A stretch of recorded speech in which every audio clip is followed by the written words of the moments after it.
Bom dia a todos. Se eu tivesse combinado com o pessoal do louvor as músicas, eu acho que não teria dado tão certo quanto deu, né? Falar sobre o amor pode parecer fácil, mas é difícil. É difícil. E a gente vai ver como é difícil na mensagem de hoje. Como é difícil amar. Essa mensagem ela mexeu muito comigo enquanto eu estava escrevendo ela, meditando sobre ela, meditando sobre os textos que eu traria aqui, pois ela me interpela de um modo muito profundo, porque eu preciso mudar algumas coisas na minha vida. Então essa mensagem ela me ministrou, ela me incomodou. E, portanto, se ela me ministrou de alguma forma, eu acho que ela também pode ministrar a vida de vocês. Eu espero que ela também possa ministrar a vida de vocês, assim como ela me ministrou enquanto eu estava redigindo ela. A Bíblia ela está repleta de textos, de afirmações, de proposições a respeito do amor e do nosso próximo. E, em determinados casos, o amor ao próximo ele é elevado ao quadrado, como quando Jesus afirma lá no Sermão do Monte, em Mateus capítulo 5, versículo 44: amem os seus inimigos e orem por aqueles que os perseguem. Nos últimos dias, o meu coração ele tem se angustiado muito com o que eu tenho visto nas ruas, com o que eu tenho visto nas redes sociais, discursos de ódio, sejam eles de racismo, sejam eles de xenofobia ou qualquer outra categoria de ódio, revanchismo, perseguição, além da materialização desses discursos, isso é, aquelas pessoas que xingam, que agridem e que até matam o outro, o seu semelhante, por questão de ódio, por questão de rancor, por questão de amargura, por questão de divergências. E isso nos mostra que a nossa sociedade ela está doente. Isso mostra que o nosso país está doente. E isso mostra que eu e você estamos doentes. Nós precisamos de cura. Nós precisamos ser curados dessa raiva, dessa amargura, desse ódio que está no nosso coração. E só há uma cura para isso: o amor de Deus. Se não for o amor de Deus, não vai ter solução. Somente o amor de Deus que nos une pode curar uma sociedade que está fragmentada, que está dividida. Só o amor de Deus. Então eu quero ler com os irmãos 1 João capítulo 4, versículo 7 ao versículo 21. É um texto um pouco longo, mas que exemplifica bem o que eu quero propor aqui nessa manhã. Então, primeira carta de João, capítulo 4, do versículo 7 ao versículo 21.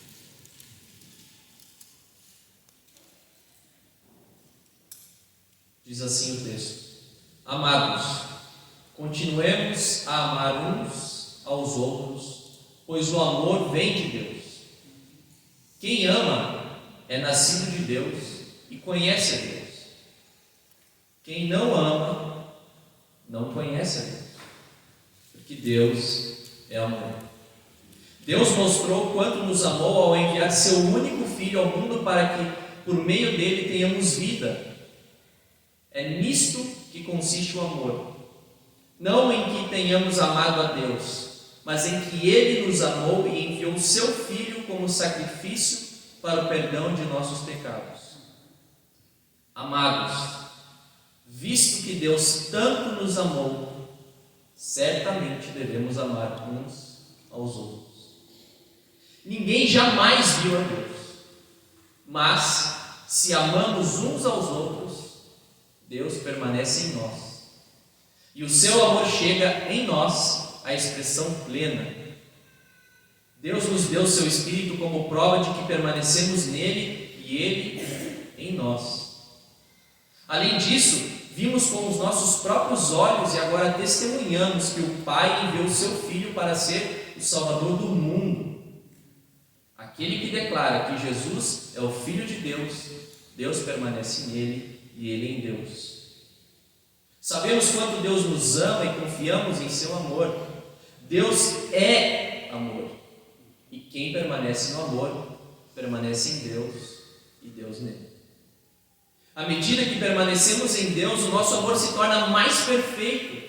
Assim teremos confiança no dia do julgamento, pois vivemos como Jesus viveu neste mundo. Esse amor não tem medo, pois o perfeito amor afasta todo medo. E se temos medo, é porque tememos o castigo. E isso mostra que ainda não experimentamos plenamente o amor. Nós amamos porque Ele nos amou primeiro. E se alguém afirma, amo a Deus, mas odeia o seu irmão, é mentiroso. Pois se não amamos o nosso irmão a quem nós vemos, como amaremos a Deus a quem não vemos? Ele nos deu este mandamento: quem ama a Deus, ame também seus irmãos. Vamos orar. Senhor Jesus, abra o nosso coração para acolher o Teu amor, para acolher os bons sentimentos, as boas ações, os bons frutos do Teu Espírito, para que possamos viver aquilo que Você tem para a nossa vida, Senhor. Então abra o nosso coração para isso, em nome de Jesus. Amém. Como eu falei no início da mensagem, a Escritura está recheada de versículos que nos incitam a amar o nosso próximo como a nós mesmos. Aliás, isso é até um pouco mais profundo, porque a lógica divina, a lógica do reino de Deus, é uma lógica totalmente diferente da lógica que eu e você costumamos ter no nosso dia a dia, na nossa vida, nas nossas ideias. A Escritura ela nos ensina que a forma como nós tratamos o outro é a forma como nós estamos pedindo para Deus nos tratar. A forma como eu ajo com o outro é a forma que eu estou falando: Deus, me trate da mesma forma que eu estou tratando o meu semelhante. Essa é a lógica que a Escritura nos ensina. Por exemplo, lá em Mateus capítulo 5, versículo 7, lá no Sermão do Monte também, Jesus disse: felizes os misericordiosos, pois terão misericórdia. Ou seja, só vai ter misericórdia da parte de Deus quem foi misericordioso. Ou também no Sermão do Monte, no capítulo 7, versículo 1 e 2, não julguem para não serem julgados, pois vocês serão julgados pelo modo como julgam os outros. O padrão de medida que adotarem será usado para medidas. Também no mesmo Sermão do Monte, capítulo 7, versículo 12, em todas as coisas façam aos outros o que vocês desejam que lhes façam. Essa é a essência de tudo que ensinam a lei e os profetas. Essa é a essência de tudo que ensinam a lei e os profetas. Ou seja, Jesus está querendo dizer aqui, sabe o Antigo Testamento? Que é um resumo dele: em todas as coisas façam aos outros o que vocês desejam que eles façam. E talvez um dos trechos que eu acho mais... Quando eu penso nesse trecho que eu vou ler agora, às vezes me dá até um tremor por dentro de estar talvez fora desse padrão aqui. Que é Mateus capítulo 25, em que Jesus está fazendo um sermão sobre como será o final dos tempos, né? Os discípulos e as pessoas ao redor de Jesus falam assim: mas como é que vai acontecer o final dos tempos? Como que vai acontecer esse negócio aí? E aí ele traz esse trecho em Mateus capítulo 25, do versículo 31 ao 46. Também é um texto um pouco longo, mas necessário. Diz assim: quando o Filho do Homem vier em sua glória, acompanhado de todos os anjos, ele se sentará em seu trono glorioso. Todas as nações serão reunidas em sua presença. E ele separará as pessoas como um pastor separa as ovelhas dos bodes. Colocará as ovelhas à sua direita, os bodes à sua esquerda. Então o rei dirá aos seus que estiverem à sua direita: venham vocês que são abençoados por meu Pai. Recebam como herança o reino que ele lhes preparou desde a criação do mundo. Pois eu tive fome e vocês me deram de comer. Eu tive sede e vocês me deram de beber. Eu era estrangeiro e vocês me convidaram para a sua casa. Eu estava nu e vocês me vestiram. Eu estava doente e vocês cuidaram de mim. Eu estava na prisão e vocês me visitaram. Então os justos responderão: mas Senhor, quando foi que nós o vimos faminto e lhe demos de comer, ou sedento e lhe demos de beber, ou como estrangeiro e o convidamos para a nossa casa? Ou nu e o vestimos, ou quando foi que o vimos doente, ou na prisão e o visitamos? E o rei dirá: eu lhes digo a verdade, quando vocês fizeram isso ao menor destes meus irmãos, foi a mim que o fizeram. Em seguida o rei se voltará para os que estiveram à sua esquerda e dirá: fora daqui, malditos, para o fogo eterno preparado para o diabo e seus anjos. Pois eu tive fome e vocês não me deram de comer. Eu tive sede e vocês não me deram de beber. Eu era estrangeiro, aqui poderia ser também forasteiro, imigrante, essa é a ideia, e vocês não me convidaram para a sua casa. Eu estava nu e vocês não me vestiram. Eu estava doente e na prisão e vocês não me visitaram. Então eles dirão: mas Senhor, quando foi que o vimos faminto, sedento, como estrangeiro, nu, doente ou na prisão e não o ajudamos? Ele responderá: eu lhes digo a verdade, quando vocês se recusaram a ajudar o menor destes meus irmãos e irmãs, foi a mim que se recusaram a ajudar. E esses irão para o castigo eterno, mas os justos irão para a vida eterna. Essa é a lógica do reino de Deus. É uma lógica prática. O Evangelho é algo prático. Deus, ele não nos chamou para viver uma vida com um corpo de regras pautados em usos e costumes. Ele nos chamou para ter uma vida diária que seja um reflexo do nosso relacionamento com Ele e, consequentemente, com o nosso próximo. É uma vida prática, diária. Se a nossa fé ela não é prática, ela não vale de nada. O maior exemplo que nós temos disso é quando nós vamos lá para a carta de Tiago. Tiago ele vai falar que a religião que agrada a Deus, a pura e verdadeira, é cuidar do órfão e da viúva, dos necessitados, dos vulneráveis. Ou seja, Tiago está falando, a fé que agrada a Deus é uma fé prática, uma fé que chega no seu próximo, que se materializa no seu próximo. Porque uma fé sem obras é morta. O próprio Tiago ele fala isso. E mais, Tiago ele tem um tom provocador na carta dele, ele vai falar assim: você tem fé em Deus? Parabéns, até os demônios têm. Então o que Tiago está querendo dizer é: se você tem fé em Deus, você não tem nada diferente de um demônio, a não ser que as suas obras sejam diferentes. Se você tem obras que agradam a Deus, então você é diferente de um demônio, porque você não tem só fé, você tem obras. Agora, uma fé sem obras é uma fé morta, uma fé vazia e uma fé demoníaca, como exemplifica Tiago. Então, a nossa fé precisa ter braços e pernas.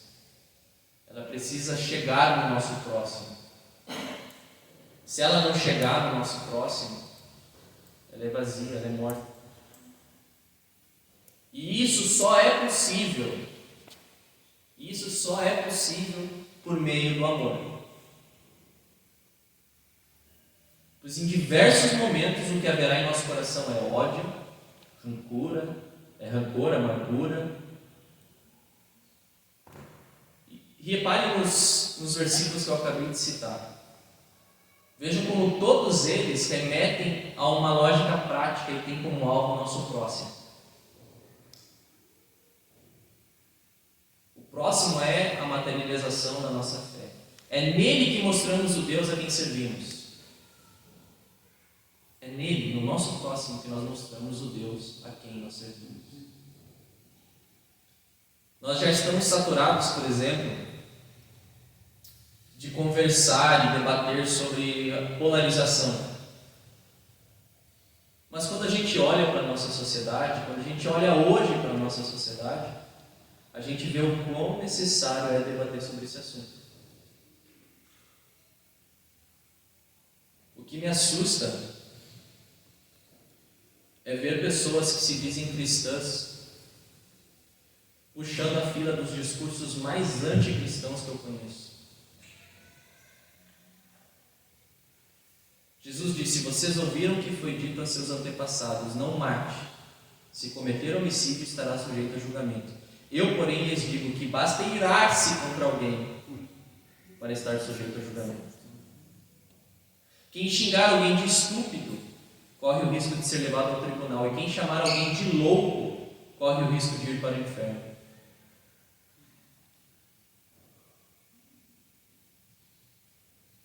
Quando foi que nós normalizamos as coisas mais absurdas para um cristão?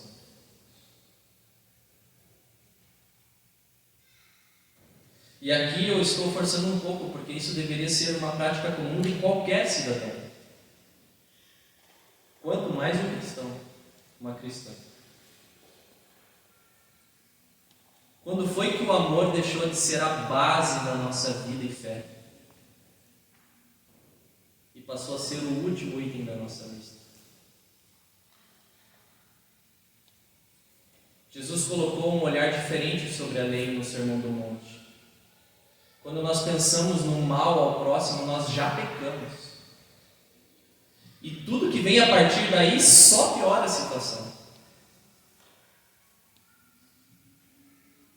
Então, se eu fico nas redes sociais destilando ódio, perseguição ao outro, simplesmente por ele pensar diferente, eu já pequei.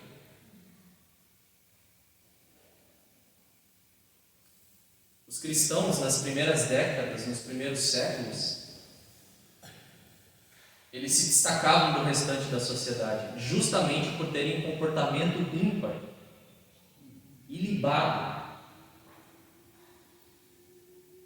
Os cristãos, eles não serviam o exército de Roma porque eles se recusavam a pegar uma espada e usar contra um semelhante.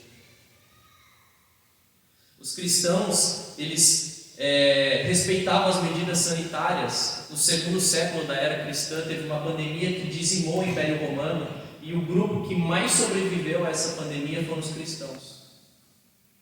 E esse foi um dos motivos do crescimento do cristianismo. Os cristãos não queriam se unir ao Estado, porque o Estado mata os seus inimigos. Os cristãos amam os seus inimigos. O Estado, quando ele tem um opositor, um inimigo, ele o persegue, ele o mata, ele o executa, ele faz guerra com o seu inimigo. Já o cristianismo prega a antítese disso, o oposto disso. Nós amamos os nossos inimigos. E nós preferimos morrer do que matar o nosso inimigo. Essa é a lógica do cristianismo.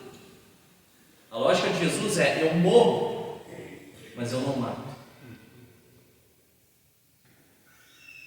Só que o que nós vemos hoje é justamente o oposto disso. O que eu vejo hoje, e eu falo isso com muita dor no coração, mas o que eu vejo hoje é totalmente o oposto.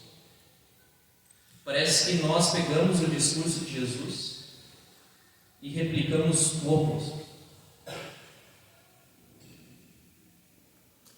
E eu sei que é difícil viver o que Jesus ensinou. Eu tenho muita dificuldade com muitas linhas de pensamento, com muitas ideologias, e por diversas vezes eu me vi pecando contra as pessoas. Por diversas vezes eu pequei por olhar para elas e mesmo que elas pensem diferente e elas ajam diferente de mim, eu pequei contra elas. Quando eu olhei para elas com raiva, com ódio, com amargura, quando eu desejei o mal.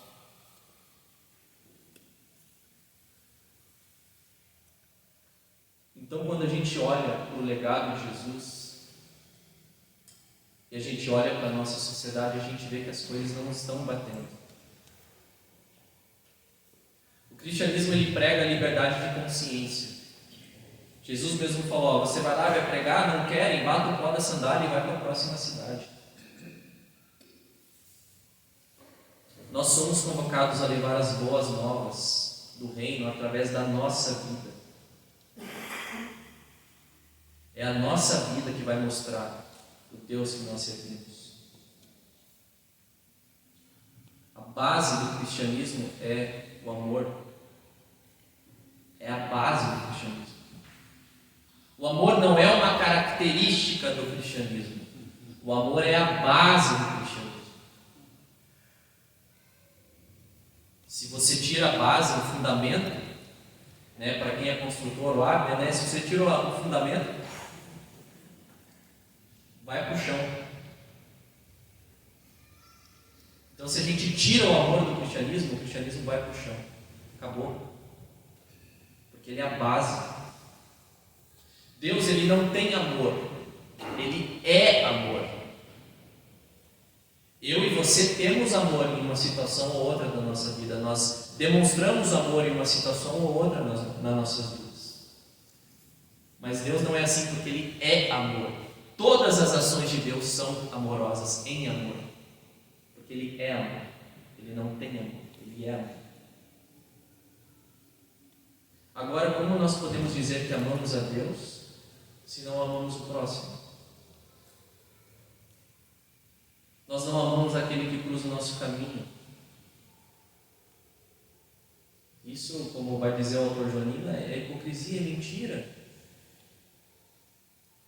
É preferível dizer que você não ama a Deus do que você dizer que o ama, mas daí no próximo, que deveria ser a materialização desse amor, você não demonstra amor. Jesus disse que o mundo conheceria os seus discípulos se eles seguissem uma certa pauta política, ideológica, ou se os cristãos tivessem um pensamento homogêneo em tudo. Não. Jesus disse em João 13,35: o seu amor uns pelos outros provará ao mundo que vocês são meus discípulos. O que Jesus está querendo dizer é: vocês querem mostrar para as outras pessoas que vocês são meus seguidores? Sabe como isso vai acontecer? Quando eles olharem que vocês se amam e que o amor de vocês é totalmente diferente do amor que você tem por aí.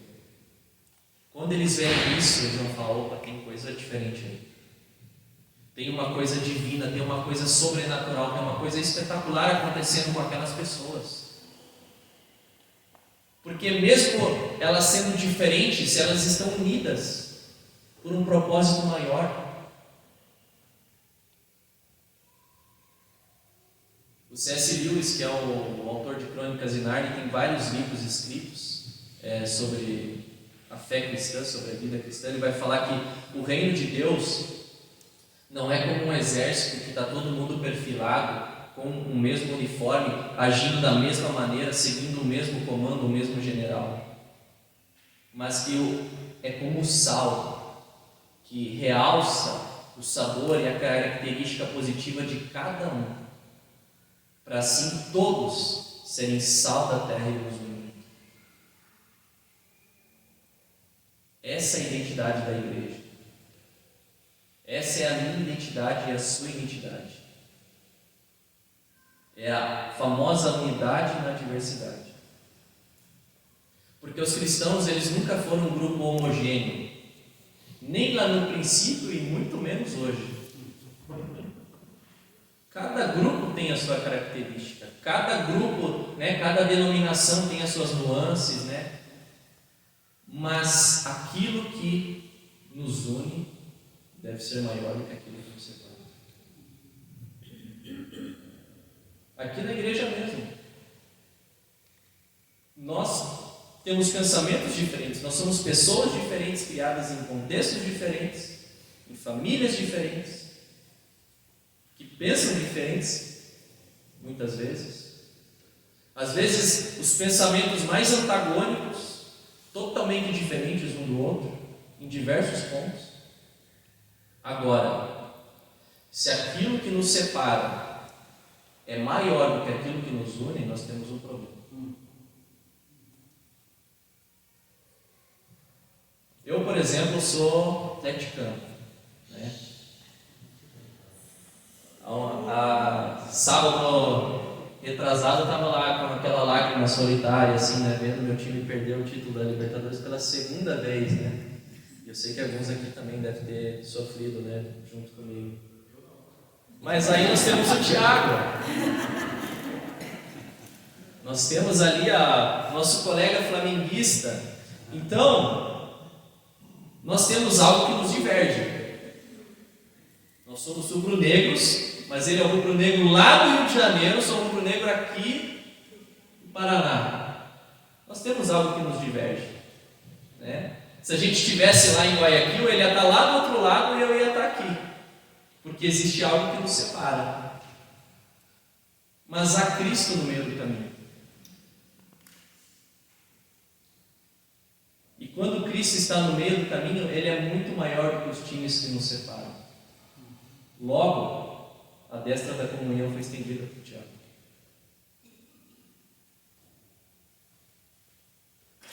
Percebem?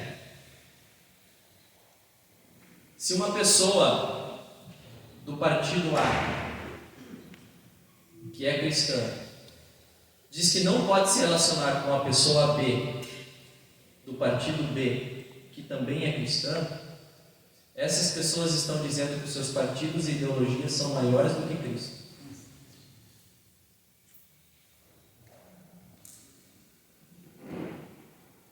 São impeditivos da comunhão. É por isso que o amor é o elo que une tudo e todos. O amor é a cola universal das relações fragmentadas, dilaceradas por ideologias, por pensamentos, por filosofias divergentes. E nesse período pós-eleitoral, a igreja ela tem uma missão fundamental na sociedade, que é a da paz e da união. O papel da igreja, num período pós-eleitoral, é o da paz e da união. Qualquer outra coisa que vá além disso, não vem de Deus, vem de homens. Esse é o nosso papel. Se a igreja não pregar a paz, se eu e você não pregarmos a paz, o resultado é morte. Se eu e você não pregarmos a paz, o resultado é morte.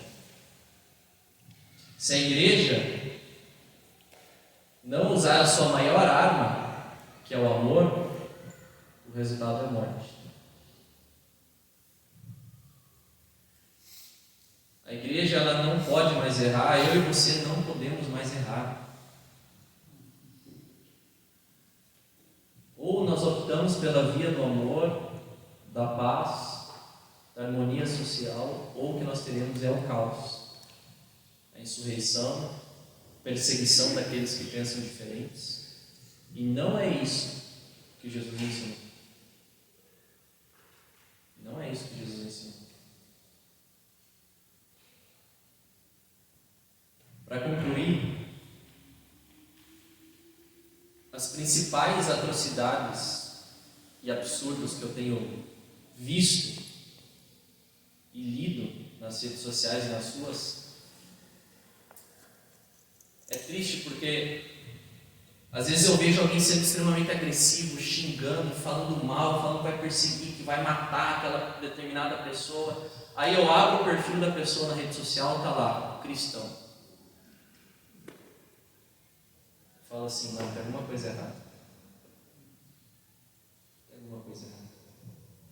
Ou quando eu vejo algumas coisas acontecendo na rua assim, eu vou ver lá, essa pessoa se diz cristã. Tem alguma coisa errada, não é possível. Esse é o legado de Jesus. Essa é a marca que nós vamos deixar no mundo como cristãos. Qual seria a marca pela qual os cristãos seriam reconhecidos mesmo?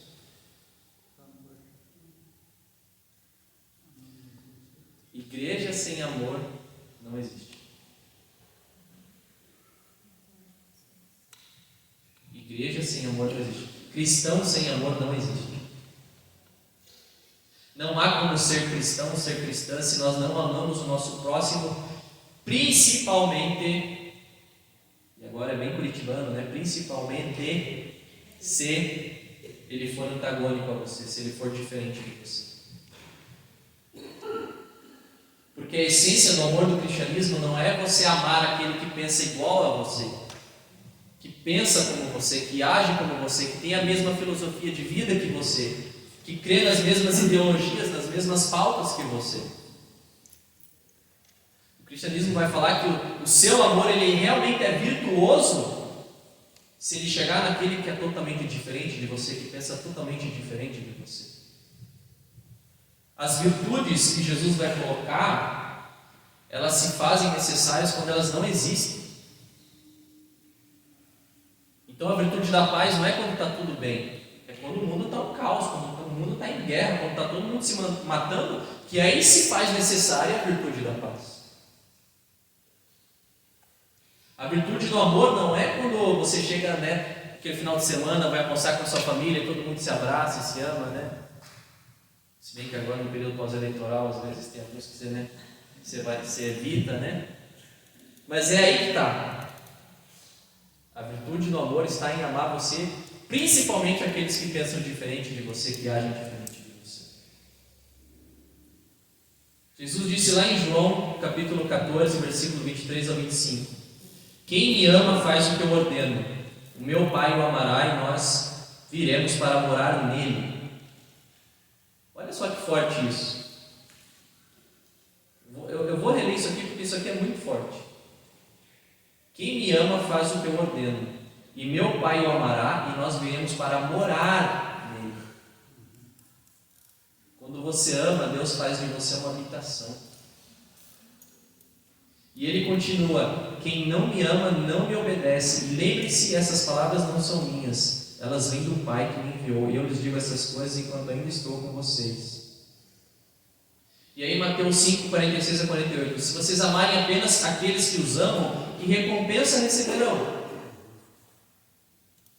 Até os cobradores de impostos fazem o mesmo. Se cumprimentam apenas os seus amigos, que estarão fazendo demais. Até os gentios fazem isso. Portanto, sejam perfeitos, como perfeito é o seu Pai Celestial.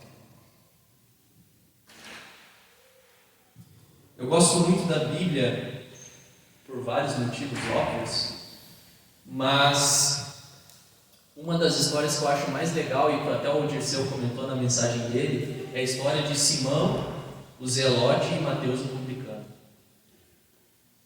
Porque são dois grupos políticos que se odiavam. Os zelotes matavam publicanos. Não era só uma guerra político-ideológica, era uma guerra realmente real. Eles matavam.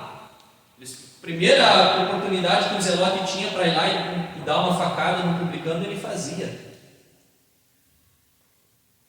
E aí, Jesus vai lá e tem que chamar 12.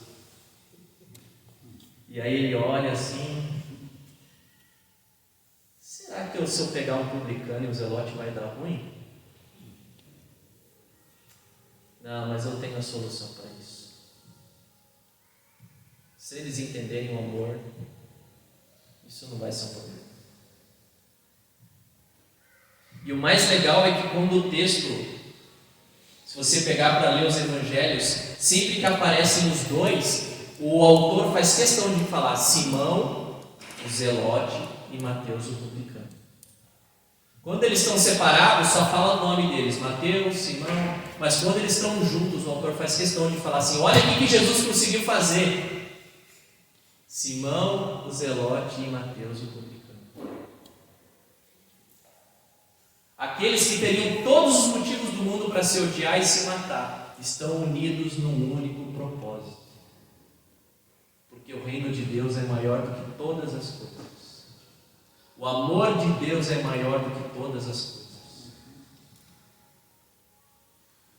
Portanto, se não há amor nas nossas ações, nas nossas obras, isso é uma evidência que não há relacionamento entre mim e Deus. Quando eu não amo, eu estou passando um recado. Não tenho relação com Deus. Agora, quando eu amo, Ele habita em mim. Quando eu estendo a mão para o meu próximo, principalmente se ele for alguém divergente, alguém que eu não concordo, eu estou falando: Deus habita em mim. O amor venceu. O amor venceu. Só o amor pode curar esse mundo. E talvez você esteja pensando assim: nossa, Nicolas, mas esse papo teu, ele é muito utópico, ele é muito romântico. Mas é isso o Evangelho. Eu não posso olhar para esses textos aqui e ignorar eles. Eu não posso vir aqui e pregar um Evangelho que não é o Evangelho de Jesus. Eu estaria sendo um traidor. Esse é o Evangelho de Jesus. E só o amor pode curar esse mundo. Só o amor vai unir um mundo que está fragmentado, que está fraturado, que está rompido, que está dividido. Só o amor. Somente o amor. Não tem outra saída. Não tem. Eu quero terminar com uma frase do John Stott, que era um pregador inglês, que ele falou assim: Cristo morreu e ressuscitou não apenas para salvar pecadores, mas também para criar uma nova humanidade. Não apenas para nos reconciliar com Deus, mas também para reconciliar uns com os outros. Olha que bonito isso. Cristo veio para esse mundo para criar uma nova humanidade, um novo jeito de ser, de existir, de falar, de agir, um novo jeito de amar. Não o amor que nós conhecemos por aí. Porque esse amor, ele oscila. O amor como sentimento, ele oscila. Um dia a gente acorda amando, no outro dia a gente acorda odiando, né? Quer ver a pessoa na frente. Não é esse amor que Jesus está falando. É o amor água, o amor sacrificial, o amor que não deve oscilar, o amor que é uma escolha. Eu escolho amar. Porque o amor não é um sentimento, ele é uma atitude. Quem ama não fica falando, quem ama demonstra, faz. Porque falar que ama, se eu passar numa aviária ali, eu comprar um papagaio e ensinar ele a falar, ele não vai falar que me ama. Posso ensinar ele a recitar salmo, a falar que crê em Deus. Isso até um papagaio pode fazer. São as nossas ações que determinam quem nós somos, o Deus a quem servimos. E o amor, somente o amor é a base de tudo. Somente o amor vai salvar esse mundo. O amor de Deus, o amor de Jesus. Amém? Quero orar com vocês. Senhor Jesus, obrigado porque você nos deixou um legado muito importante. legado mais importante que já passou pela face da terra, que é o legado do reino de Deus. E você nos deixou uma missão muito clara. Você falou que as pessoas conheceriam seus discípulos pelo amor que eles têm uns pelos outros, pelo amor que eles demonstram pelo próximo, pela forma como eles agem com o seu próximo. Principalmente se esse próximo for alguém diferente, que pensa diferente, que age diferente, que tem posturas diferentes, ideias diferentes. Jesus, esse nosso país está tão machucado. Tantas famílias e relacionamentos que foram quebrados por causa de posicionamentos, por causa de ideias, por causa de palavras. Jesus, por favor, vem e cura a nossa nação. Restaura os relacionamentos que foram quebrados. Une as pessoas novamente, Senhor. Que o teu amor possa permear os relacionamentos. Que o teu amor possa trazer vida e vida em abundância. Jesus, por favor, vem e tira esse ódio, essa raiva, essa amargura do nosso coração. Nos ajuda a confiar somente em Ti. Venha ser aquele que preside as nossas vidas, que dirige as nossas vidas. E que a nossa maior pauta não seja uma pauta simplesmente ideológica, política, moral, mas que comece no Teu amor e termine no Teu amor, porque somente o Teu amor pode mudar esse mundo. A cruz foi o maior símbolo de amor que Você nos deixou. E nós queremos continuar o Seu legado de amor, de paz e de união, assim como Você fez com Simão, o Zelote e Mateus, o publicano. Nos ajuda a ser pacificadores do Teu reino aqui na terra, porque nós somos peregrinos. Nós não somos deste mundo, nós não somos desse país, nós somos peregrinos. Nós estamos aqui apenas de passagem, porque nós servimos um Deus que tem um reino.